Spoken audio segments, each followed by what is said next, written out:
Fala pessoal, tudo bom com vocês? Professora Dina Bacri do canal Exatamente Matemática aqui do YouTube para mais um conteúdo aqui com vocês, tá? O que teremos nesse novo conteúdo? Matemática financeira, conteúdo extremamente cobrado aí em vários concursos públicos, vestibulares e também no Enem. Então ficar atento aí a esses conteúdos. Vamos começar lá do básico, lá da porcentagem, do início da matemática financeira, para depois ampliar um pouquinho aí e trazer conceitos mais elaborados que com certeza precisarão desses conceitos básicos para que você consiga executar, interpretar e entender o exercício e a resposta final e saber anotar ali a resposta final, o seu gabarito, tá bom? Então, o que teremos aqui nessa nova sequência de vídeos, aqui nessa playlist? Assuntos a serem abordados. Porcentagem, vou falar um pouquinho da definição, dos exemplos, do que é uma porcentagem, como você escrever ela no formato fracionário, no formato decimal, que é muito importante na hora de aplicar nas fórmulas da matemática financeira em si. Veremos também a questão da porcentagem de uma quantia com situações problema, implicando aí, de repente, aonde você incide desconto, onde você incide aumento. Também falarei do fator de atualização, que é mais ou menos tá bem ligado aqui com essa questão da porcentagem de uma quantia, onde você vai atualizar produtos com descontos, aumentos e de repente seria descontos sucessivos, aumentos sucessivos ou até um equilíbrio ali. Dá um aumento, dá um desconto, dá dois aumentos, dá um desconto, enfim, essas coisas aí. Por exemplo, ali a oscilação do dólar, moeda americana, ela sobe e desce durante o dia todo, então ela sobe uma porcentagem, desce, vai tendo essa oscilação, essa questão do percentual aí, do aumento do desconto, e aí nós vamos entender como funcionará esse mecanismo aí, tá? Depois, o fator acumulativo, que é mais ou menos o que eu acabei de falar aí. Quando você acumular vários aumentos, vários descontos, ou uma sucessão de aumentos e descontos aleatoriamente aí, tá bom? E depois, um dos principais pilares aí da matemática financeira aí, os juros simples. Veremos um pouquinho sobre os juros simples, o mecanismo, as fórmulas, a maneira de interpretar os exercícios e como você vai abordar e conseguir resolver os exercícios com qualidade e com certeza resolvê-los bem para chegar na resposta correta, tá bom? Também veremos o mecanismo dos juros compostos. Vou fazer uma breve comparação sobre os dois mecanismos, o do juro composto e o do juro simples, para você entender essa dinâmica. E aí, lá na frente, eu já vou dar um spoiler aqui, mas eu vou acabar comentando com você que o juro simples, ele só funciona quando o seu tempo, a sua unidade de tempo é unitária. Um mês, um dia, um ano, um minuto, um segundo, um trimestre, um semestre, elas são iguais, o juro simples e o composto, somente quando a unidade de tempo é unitária.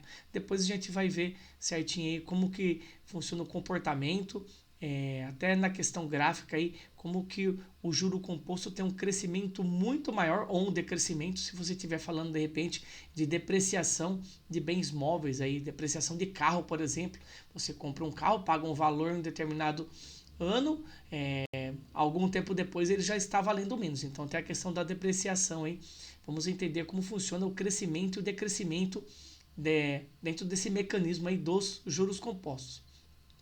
Falarei também sobre sistemas de amortização. Quando você vai de repente lá no banco lá para financiar um imóvel, você entra no sistema financeiro de amortização e aí apresentarei para vocês aqui dois modelos: o sistema de amortização francês, conhecido por SAF, e o sistema de amortização constante, que é o SAC. Eles são dois mecanismos, eles têm suas particularidades, mas a modalidade mais aplicada hoje no Brasil é o saque, tá bom? Quando você for fazer lá, de repente, um financiamento lá junto ao seu banco, da sua escolha, você vai verificar as taxas, qual que apresentar a melhor proposta, mas o mecanismo apresentado por eles é o sistema de amortização constante. Já dando um spoiler, o que acontece? A sua dívida ela vai sendo descontada constantemente, um mesmo valor. Claro que dependendo do ano ela sofre um reajuste por conta da inflação e outros índices aí que podem ajustar o preço do seu imóvel, valorizando seu imóvel, mas aí consequentemente o seu desconto também nesse sistema de amortização, ele será constante, tá bom? Sempre o mesmo valor que vai ser abatido da sua dívida, tá bom? Falaremos um pouquinho sobre série de pagamentos, esse é um pouquinho mais detalhes, tem muitas variações de série de pagamentos, tá? Séries de pagamentos com carência, sem carência, com entrada, sem entrada, antecipada, postecipada, vou entrar todos, trazer tudo para vocês, esses detalhes, essas definições aí, para que vocês entendam esse mecanismo. E aí depois, como eu já comentei com vocês, exercícios de Enem, vestibulares e concursos públicos. Então vejam bem aí, ó, temos bastante coisa para falar de matemática financeira, tá bom? E aí você vai acompanhando aqui a playlist, vendo o material que eu estou trazendo aqui para o canal e você vai tendo acesso a todo esse conteúdo, tá bom? Então, vamos já a um primeiro conteúdo aqui, vamos começar? Qual que é o primeiro item mais importante aí da matemática financeira? A nossa querida porcentagem. Então vamos ver aqui o que temos de porcentagem. No primeiro momento, a definição de porcentagem ela é bem básica, tá? Se eu disser para você que eu tenho X%, não importa se é aumento ou se é desconto, o que for, é X%. Isso significa que eu estou falando de uma fração cujo denominador é 100. Ou seja, para você calcular uma porcentagem X qualquer, basta você multiplicar ou a sua porcentagem pelo valor de X que vem aqui e depois dividir o resultado por 100. Você deve até lembrar lá quando você aprendeu lá no ensino fundamental 1 que a professora falava, faça a multiplicação normal e depois desloque a vírgula 2 casas para a esquerda. Esse deslocar a vírgula para a esquerda é o dividir por 100 que eu apresento aqui para vocês. Então, toda porcentagem pode ser escrita no formato de uma fração cujo denominador é 100 e cujo numerador é o cara que aparece aqui do ladinho do símbolo de porcentagem. Tudo bem? Vamos ver alguns exemplos aqui, ó. Exemplo do item A, 25%. 25 sobre 100, que dividindo aqui 0,25. Pessoal, por que eu estou colocando aqui já no formato decimal? E eu vou colocar isso aqui em todos para você ver. E também em todos os exercícios que eu for resolver aqui nessa playlist, falando de matemática financeira e de porcentagem, toda vez que for me apresentado uma porcentagem, para aplicar no exercício, nas fórmulas que virão na sequência desses assuntos, é interessante que você saiba e tenha naturalidade ao transformar essa porcentagem aqui em um número decimal, tá bom? Eu vou dar algumas dicas aí durante esse processo para facilitar a sua vida. Então, só escrevendo aqui, ó, no formato percentual, depois no formato fracionário e depois no formato decimal, tá bom? E claro que aqui você pode simplificar isso aqui, essa fração, aqui daria para fazer uma simplificação bem rápida, mas não vou entrar nesse mérito aqui. Lá nos exercícios eu comento um pouquinho mais sobre isso, tá bom? Por que eu vou fazer essa simplificação? Porque eu vou trabalhar com números menores. Trabalhando com números menores, as minhas contas ficam muito mais fáceis, tá? De serem feitas. Então, depois aqui, ó, item B, 70%. 70 dividido por 100, e aí você coloca aqui 0,7 ou 0,70, como você quiser, tá? Lembrando aqui que os zeros que vem aqui sozinhos, sem nenhuma outra representação numérica diferente de zero, eles não têm importância de aparecer ou não, tá bom? 162%. 162% é um número maior do que 100, maior do que o meu total. Então, ó, perceba que a hora que eu dividi 162 por 100, ele dá mais do que 1. 1 é o meu total, tá bom? É o meu total, tá até aqui nesse exemplo aqui no item G, ó. 100% é 100 dividido por 100, que é 1, que é o meu inteiro, tá bom? Então, você tem essa porcentagem aqui de 162% sendo um número maior do que 1, obviamente. A gente vai ver bastante desse tipo de situação aqui, tá? Para exemplificar e para trazer para vocês aí esse tipo de abordagem, esse conteúdo. Depois, 18%. 18 sobre 100, ou, dividindo aqui, 0,18. E aí, não sei se vocês perceberam aqui, ó, mas essa divisão aqui, por exemplo, de 25 por 100, nada mais foi do que o deslocamento da casa decimal para a esquerda. Vamos fazer aqui um para você ver aqui, ó. Presta atenção, vou fazer o primeiro aqui, ó. O que é o 25%, ó? Vamos pegar o 25. A vírgula inicialmente estava aqui, ó, 25,0, tá bom? O que eu vou fazer? Eu vou pegar essa minha vírgula aqui, ó, eu vou deslocar ela uma, duas casas para o lado. Esse deslocar duas casas representa a divisão por 100. Então perceba ali, ó, esse número com a vírgula deslocada para duas casas à esquerda, ele ficaria igual a 0,25, que é o meu número que está aqui, ó. Tá bom? Então é só dividir por 100, ó. Olha o 70, vou fazer mais esse exemplo aqui. 70 não, fazer o 162% aqui, ó. 162, inicialmente ele seria 162,0. Vou pegar a minha vírgula e vou deslocar uma, duas casas para a esquerda. Então vai ficar ali, ó, 1,62, como está apresentado aqui, ó. 1,62, tá bom? É só isso que você tem que fazer, tá?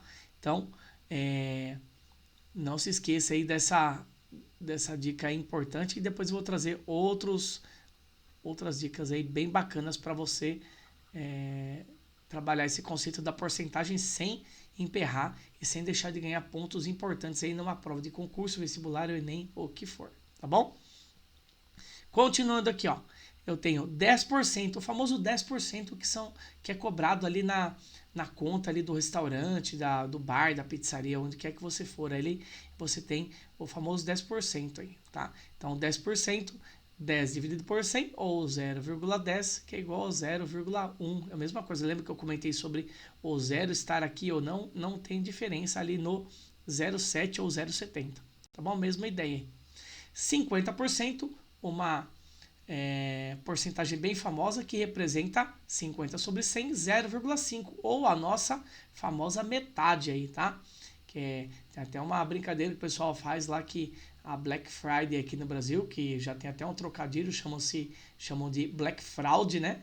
Que o pessoal não faz promoção nenhuma. Eles falam que os produtos vêm tudo pela metade do dobro, né? Metade do dobro não alterou em nada.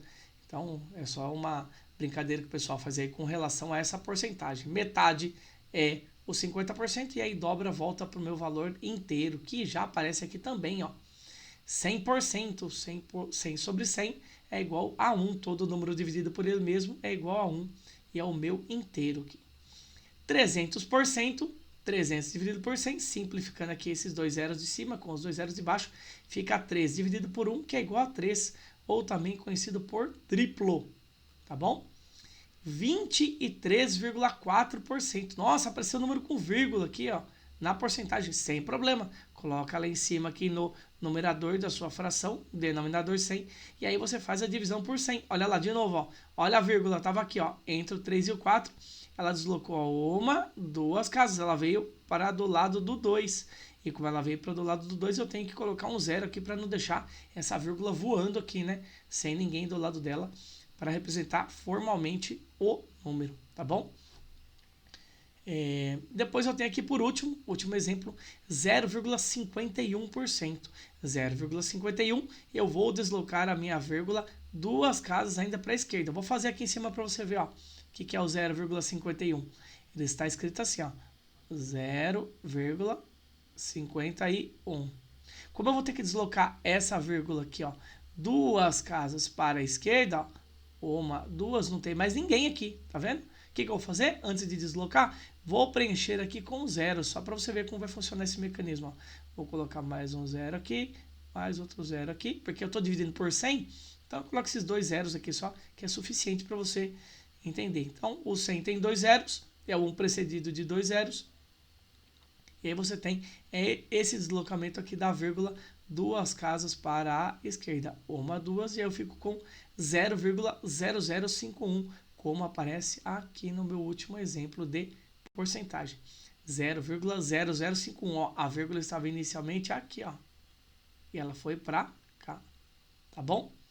É isso aí que eu tinha para trazer para vocês nesse nosso primeiro momento dessa playlist, que volta a dizer, ó, importantíssima, sobre matemática financeira e suas particularidades, suas propriedades e suas infinitas aplicações, tá bom?